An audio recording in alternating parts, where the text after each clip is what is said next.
Bonsoir à tous et bienvenue dans G-Finance UMOA Markets, votre rendez-vous quotidien pour décrypter les marchés du monde à la BRVM. Bonsoir Awa et bonsoir à nos auditeurs.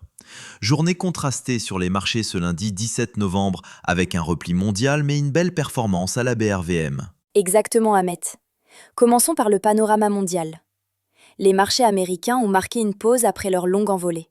Le Nasdaq et le Dow Jones clôturent tous deux en net recul. Les investisseurs s'interrogent sur la rentabilité des investissements massifs dans l'intelligence artificielle. Tous les regards sont tournés vers Nvidia, dont les résultats arrivent mercredi. Et l'incertitude plane aussi sur la Réserve fédérale. La probabilité d'une baisse de taux en décembre est désormais tombée sous les 50%. Malgré ce climat, une bonne nouvelle, Berkshire Hathaway de Warren Buffett acquiert une participation notable dans Alphabet, ce qui soutient le titre Google. Passons à l'Europe maintenant. Tendance également baissière.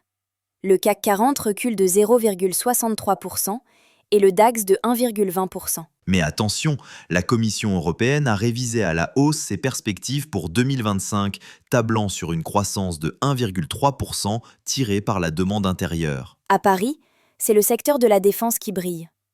Thales enregistre la plus forte hausse de l'indice, avec plus 1,38%, suite à un contrat majeur pour la vente d'avions Rafale à l'Ukraine. Maintenant, direction l'Afrique de l'Ouest, où les notations de S&P Global Ratings révèlent des situations économiques très contrastées. Le Sénégal voit ses eurobonds reculer après une révision de sa note. Et voici le risque. Les banques ivoiriennes détiennent 42% de la dette sénégalaise sur le marché régional. Cela expose le secteur financier ivoirien et accentue les risques de tension de liquidité dans toute l'UMOA, une situation à surveiller de très près. Heureusement, la Côte d'Ivoire maintient sa notation souveraine BBB auprès de S&P grâce à une croissance robuste et une gestion de la dette améliorée. Et excellente nouvelle pour le Nigeria, sa perspective est relevée de stable à positive par S&P qui salue les réformes engagées par le gouvernement. Sur le plan des matières premières, la Côte d'Ivoire et la Guinée rivalisent pour devenir des acteurs majeurs de la production d'or en Afrique de l'Ouest, portés par l'envolée des prix. Le Togo propose un budget 2026 en hausse à 4,8 milliards de dollars, privilégiant les ressources propres. Une belle initiative d'autonomie financière. Et maintenant, place à notre marché régional. La BRVM a clôturé sur une tendance globalement haussière ce lundi 17 novembre. La capitalisation boursière progresse de 1,03% pour atteindre 13 126 milliards de CFA. Les trois principaux indices affichent tous une belle progression. Le BRVM Composite gagne 1,03%. Le BRVM 30 avance de 1,04%. Et le BRVM Prestige enregistre la plus forte hausse avec plus 1,74%. Toutefois, l'activité a été moins soutenue.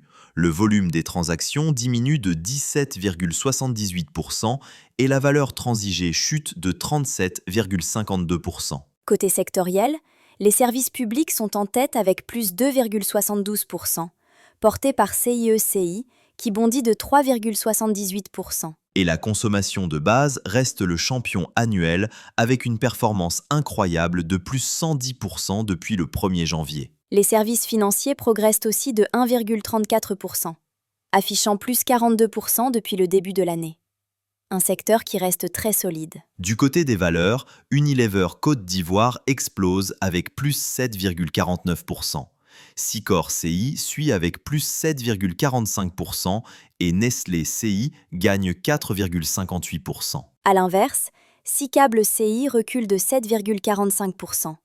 Cetao CI perd 4,17% et Aura Group Togo abandonne 4,12%. Les titres les plus échangés sont Ecobank Transnational avec 137 594 titres et Africa Global Logistics avec 71 038 titres. Sur le marché obligataire, l'activité reste faible avec une valeur transigée en baisse de 62,82% à 243 millions de CFA. À noter dans les événements, Bank of Africa Nigeria publie sa notation financière et Bank of Africa Sénégal diffuse son rapport du troisième trimestre 2025. Voilà pour cette édition.